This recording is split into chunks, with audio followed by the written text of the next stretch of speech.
Ça y est, on est le soir de notre première journée à Rurrenabaque. Alors aujourd'hui c'était une journée consacrée à la recherche d'une agence pour faire donc ce qu'il y a à faire ici, c'est-à-dire un tour dans la jungle et dans la pampa. Alors la jungle, c'est la jungle amazonienne qu'on connaît, la forêt hyper dense, où on voit pas beaucoup d'animaux mais où on se faufile dans les arbres et les fougères et tout ce qu'il faut.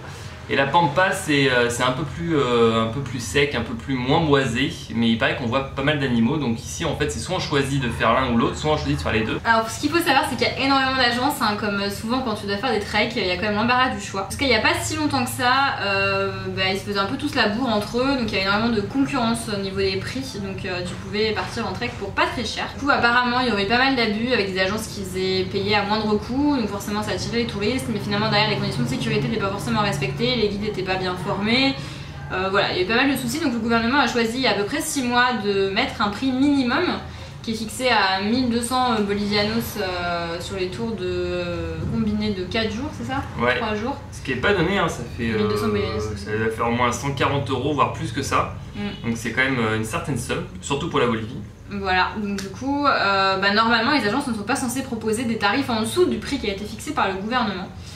Qui est censé justement assurer aux touristes que à partir de ce prix-là, en gros, les conditions de sécurité sont respectées. Sauf que dans la réalité des faits, quasiment toutes les agences proposent ce prix-là et le respectent. Il y en a certaines, on a pu voir aujourd'hui, qui essayent quand même de proposer un prix en dessous. Donc du coup c'est... Le secret price, voilà. Le prix secret. Donc ils sont pas censés le faire. On va pas répéter. Déjà de 1 c'est illégal et de 2 c'est de la concurrence un peu déloyale parce que la plupart des prestataires respectent les prix qui ont été fixés par le gouvernement. Donc du coup on a fait notre petit tour aujourd'hui, on a un peu vu quasiment toutes les agences. On a choisi de ne pas prendre les agences justement qui proposaient des prix au rabais parce qu'on trouve ça pas très bien par rapport aux autres, et puis s'il y a un prix qui a été fixé, c'est aussi pour qu'il soit respecté. Donc du coup on a choisi de ne pas faire du tour avec ces agences là. Et sinon pour le reste il y a l'embarras du choix, sachant que tu peux aller des conditions rudimentaires, même des treks de survie. Bon ça c'était pas notre délire, faut pas aller trop loin quand même. Déjà faut aller dans la jungle, etc. Pour moi c'est déjà de la survie, tu vois, avec entre les araignées, les serpents, les caïmans, les anacondas, etc. Donc fallait pas pousser non plus, voilà. Du coup, soit tu choisis des trucs un peu rudimentaires, soit tu peux avoir ce qu'on appelle des écologes.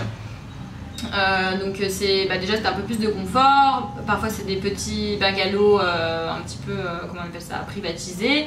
Et surtout ils sont plus respectueux de l'environnement parce qu'il y a eu pas mal de mauvais retours aussi de touristes qui disaient qu'au niveau de l'environnement c'était une catastrophe, alors que normalement le but d'aller dans la nature, etc. c'est quand même d'être respectueux de l'environnement.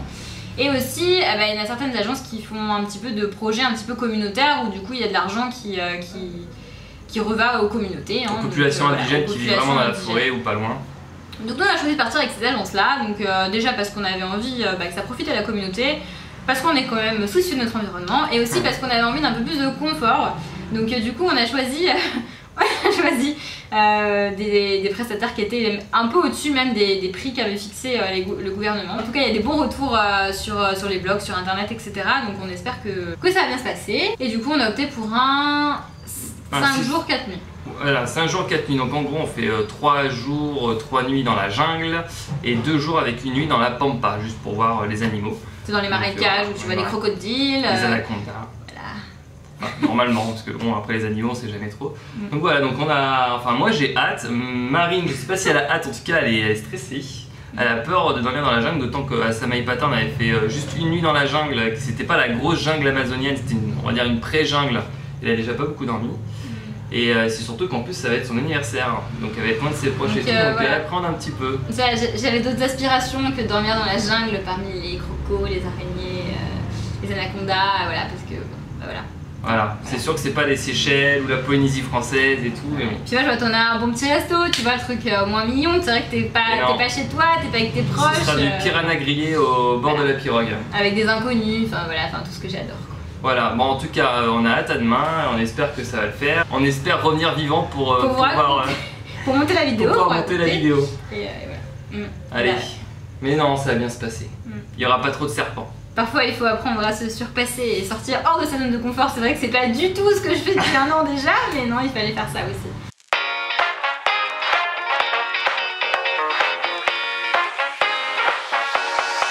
Let's go.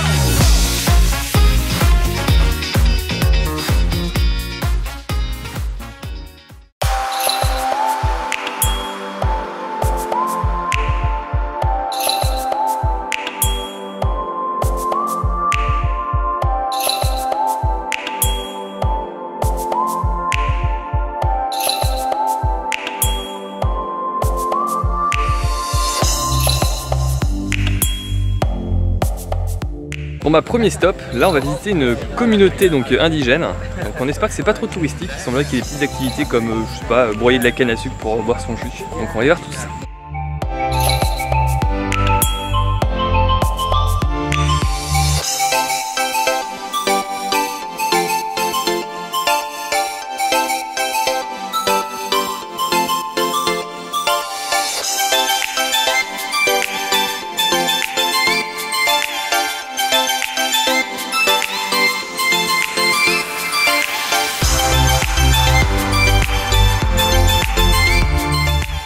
Là bon après l'effort, le réconfort, canne à sucre pur, un peu de citron, c'est bon avec là la glycémie au plafond.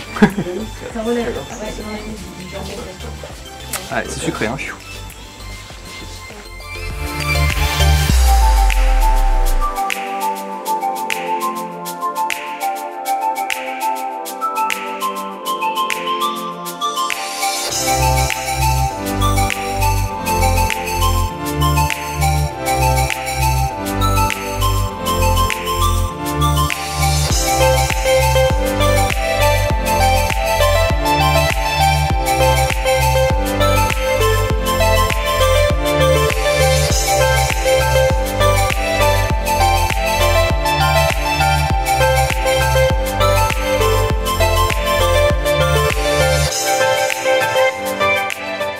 Ça y est, nous voilà arrivés au campement après 2h30 de pirogue, à contre-courant, c'est pour ça qu'on a mis un petit peu de temps, à travers le Rio Beni puis le Rio Twishi. Alors là on a notre petite cabane, bungalow, je sais pas qu'on appelle ça, ils appellent ça un lodge, bon bref, on a notre petite chambre double, si c'est pas mignon en plein milieu de la jungle. Et là on est parti pour aller faire une petite promenade cet après-midi de 3 heures, pour une petite initiation à la jungle.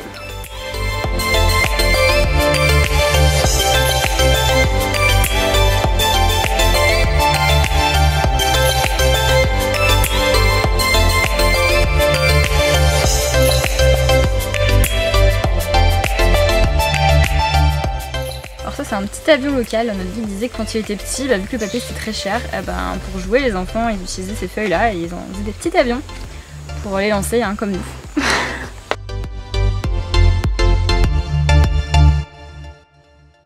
Bon deuxième journée aujourd'hui, donc là on va partir pour, après avoir eu un très bon petit déjeuner, le meilleur petit déjeuner que nous ayons eu depuis très longtemps. Là on va partir pour 2 jours dans la jungle, donc on va laisser le petit lodge et on va vraiment s'enfoncer dans la jungle. Ce soir on est censé d'ailleurs dormir, donc une espèce de camper dans la jungle. Donc voilà, on va aller voir un petit peu la forêt primaire.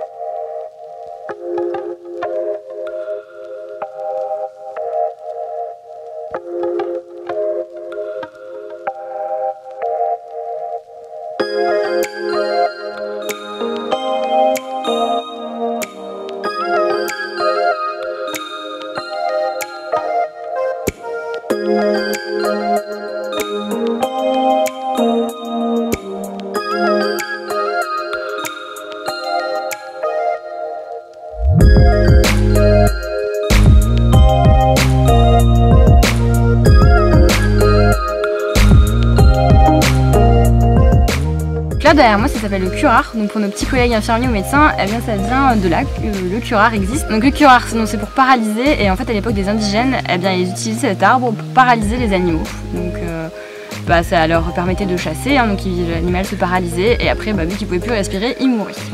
Donc voilà, donc le curare provient de cet arbre.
voilà arrivé.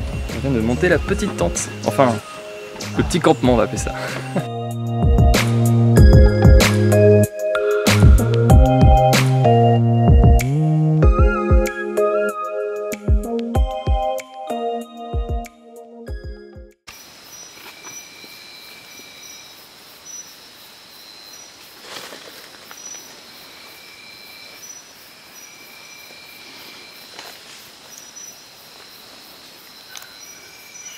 Elle est énorme.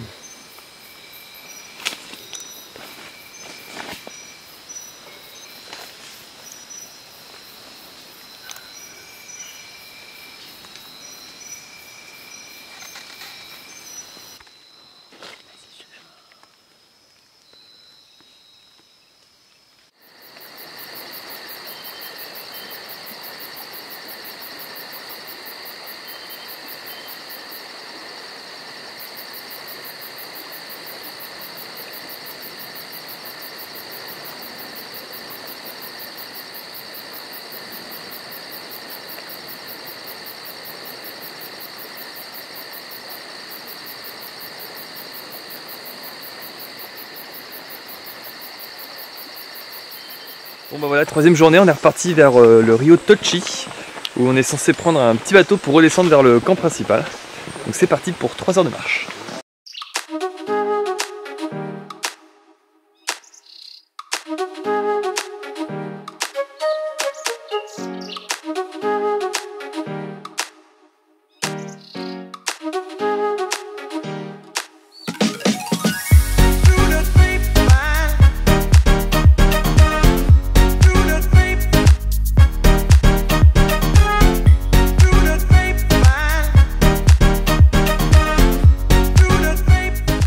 C'est notre promenade dans la jungle est terminée, maintenant on va rentrer au lodge et on va passer par la rivière et il faut construire donc un petit radeau.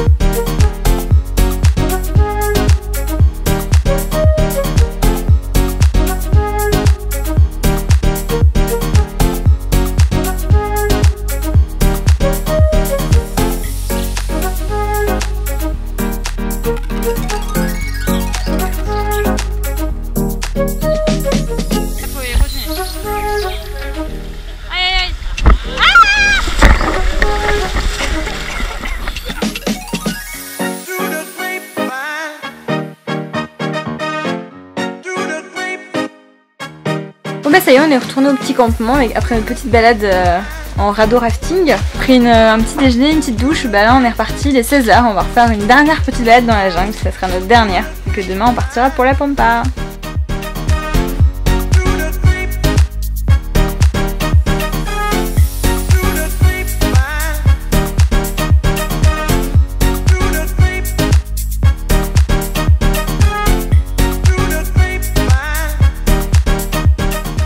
Alors dans la jungle il y a des arbres centenaires qui sont immenses. Et l'avantage à l'époque où les indigènes se perdaient, c'est qu'ils pouvaient les utiliser pour se retrouver entre eux. C'est-à-dire qu'ils prenaient un gros caillou comme ça, ils tapaient dedans. Et toute la jungle nous entend. Voilà. Là on est sûr de ne pas avoir de singe cet après-midi. Hein.